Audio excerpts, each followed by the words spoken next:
സങ്കീർത്തനങ്ങൾ 37 അധ്യായം 1 മുതൽ 40 വരെയുള്ള വാക്യങ്ങൾ. നീതിമാനും ദുഷ്ടനും. ദുഷ്ടനെ കൊണ്ട് നീ അസ്വസ്ഥനാകേണ്ട, ദുഷ്കർമ്മങ്ങളോട് അസൂയപ്പെടുകയും വേണ്ട. അവർ പുല്ലുപോലെ പെട്ടെന്ന് ഉണങ്ങിപ്പോകും, സസ്യം പോലെ വാടുകയും ചെയ്യും.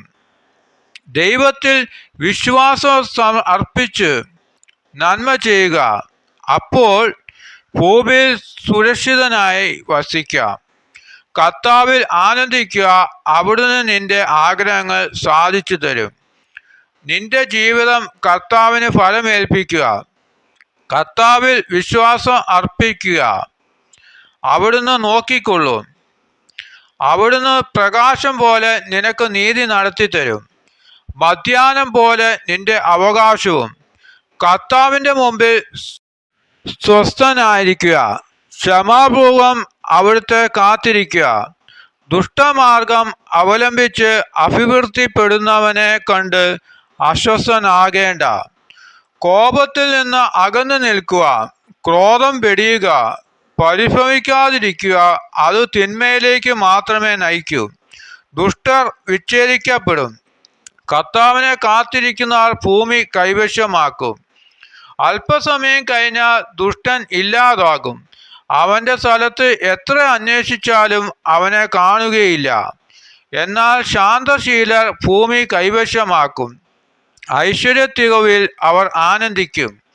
ദുഷ്ടൻ നീതിമാനെതിരായി ഗൂഢാലോചന നടത്തുകയും അവൻ്റെ നേരെ പല്ലിറുമുകയും ചെയ്യുന്നു. എന്നാൽ കർത്താവ് ദുഷ്ടനെ പരിഹസിച്ചു ചിരിക്കുന്നു, അവൻ്റെ ദിവസം അടുത്തെന്ന് അവിടുന്ന് അറിയുന്നു. ദുഷ്ടർ വാളൂരുകയും വില്ലു കുലയ്ക്കുകയും ചെയ്യുന്നു, ദരിദ്രരെ നിലം പതിപ്പിക്കാനും പരമാർത്ഥ ഹൃദയരെ വധിക്കാനും തന്നെ. അവരുടെ വാൾ അവരുടെ തന്നെ ഹൃദയം ഭേദിക്കും, അവരുടെ വില്ലുകൾ ഒടിഞ്ഞു പോകും. അനേകം ദുഷ്ടരുടെ സമൃദ്ധിയേക്കാൾ നീതിമാന്റെ അല്പമാണ് മെച്ചം. ദുഷ്ടന്റെ ഭുജം തകർക്കപ്പെടും, നീതിമാനെ കർത്താവ് താങ്ങും. കർത്താവ് നിഷ്കളങ്കരുടെ ദിനങ്ങൾ അറിയുന്നു, അവരുടെ അവകാശം ശാശ്വതമായിരിക്കും. അവർ അനർത്ഥകാലത്ത് ലജ്ജിതരാവുകയില്ല, ക്ഷാമകാലത്ത് അവർ സമൃദ്ധി ഉണ്ടാക്കും. ദുഷ്ടർ നശിക്കുന്നു, കർത്താവിൻ്റെ ശത്രുക്കൾ പുൽമേടുകളുടെ തഴപ്പ് പോലെയാണ്. അവർ മറഞ്ഞുപോകും, പുക പോലെ മാഞ്ഞു പോകും. ദുഷ്ടർ വായ്പ വാങ്ങിക്കും, തിരിച്ചു കൊടുക്കാൻ അവർക്ക് കഴിയുകയില്ല. എന്നാൽ നീതിമാൻ ഉദാരമായി ദാനം ചെയ്യുന്നു. കർത്താവിൽ അനുഗ്രഹീതർ ഭൂമി കൈവശമാക്കും, അവിടുത്തെ ശാപമേറ്റർ വിച്ഛേദിക്കപ്പെടും.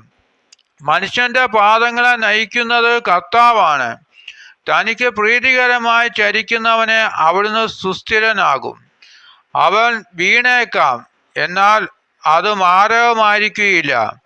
കർത്താവ് അവൻ്റെ കയ്യിൽ പിടിച്ചിട്ടുണ്ട്. ഞാൻ ചെറുപ്പമായിരുന്നു, ഇപ്പോൾ വൃദ്ധനായി. നീതിമാൻ പരിത്യജിക്കപ്പെടുന്നതോ അവൻ്റെ മക്കൾ ശിക്ഷ യാചിക്കുന്നതോ ഞാൻ ഇന്നോളം കണ്ടിട്ടില്ല. അവൻ എപ്പോഴും ഉദാരമായി ദാനം ചെയ്യുകയും വായ്പ കൊടുക്കുകയും ചെയ്യുന്നു. അവൻ്റെ സന്തതി അനുഗ്രഹത്തിന് കാരണമാകും. തിന്മയിൽ നിന്ന് അകന്ന് നന്മ ചെയ്യുക, എന്നാൽ നിനക്ക്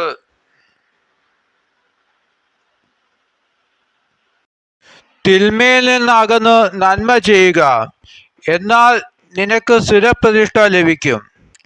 കർത്താവ് നീതിയെ സ്നേഹിക്കുന്നു, അവിടുന്ന് തൻ്റെ വിശുദ്ധരെ പരിത്യജിക്കുകയില്ല. നീതിമാന്മാർ എന്നേക്കും പരിപാലിക്കപ്പെടും, എന്നാൽ ദുഷ്ടരുടെ സന്തതി വിച്ഛേദിക്കപ്പെടും. നീതിമാന്മാർ ഭൂമി കൈവശമാക്കും, അതിൽ നിത്യം വസിക്കുകയും ചെയ്യും.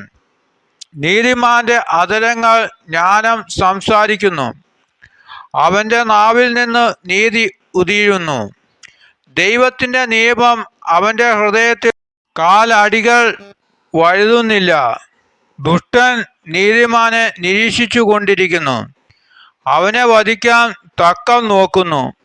കർത്താവ് അവന് ദുഷ്ടനു വിട്ടുകൊടുക്കുകയില്ല. ന്യായവിസ്താരത്തിൽ കുറ്റം വിധിക്കപ്പെടാൻ സമ്മതിക്കുകയുമില്ല.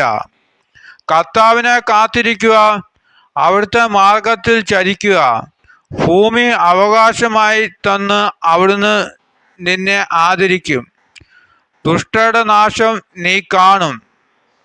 ദുഷ്ടൻ പ്രബലനായിരിക്കുന്നതും ലെബനോനിലെ ദേവദാരു പോലെ ഉയർന്നു നിൽക്കുന്നതും ഞാൻ കണ്ടിട്ടുണ്ട്. പിന്നീട് ഞാൻ അതിലെ കടന്നു പോയപ്പോൾ അവൻ അവിടെ ഉണ്ടായിരുന്നില്ല. അവനെ അന്വേഷിച്ചു കണ്ടില്ല. നിഷ്കളങ്കനെ ശ്രദ്ധിക്കുക, സത്യസന്ധനെ സൂക്ഷിച്ചു നോക്കുക. എന്തെന്നാൽ സമാധാനം കാംക്ഷിക്കുന്നത് സന്തതി പരമ്പരയുണ്ടാകും. അതിക്രമങ്ങൾ ഒന്നാകെ നശിക്കപ്പെടും. ദുഷ്ടർക്കു സന്തതി അറ്റുപോകും. നീതിമാന്മാരുടെ രക്ഷ കർത്താവിൽ നിന്നാണ്. കഷ്ടകാലത്ത് അവരുടെ അഭയകേന്ദ്രം അവിടുന്നാണ്. കർത്താവ് അവരെ സഹായിക്കുകയും വിമോചിക്കപ്പെടുകയും ചെയ്യുന്നു. അവിടുന്ന് അവരെ ദുഷ്ടരിൽ നിന്ന് മോചിപ്പിക്കപ്പെടുകയും രക്ഷിക്കുകയും ചെയ്യും.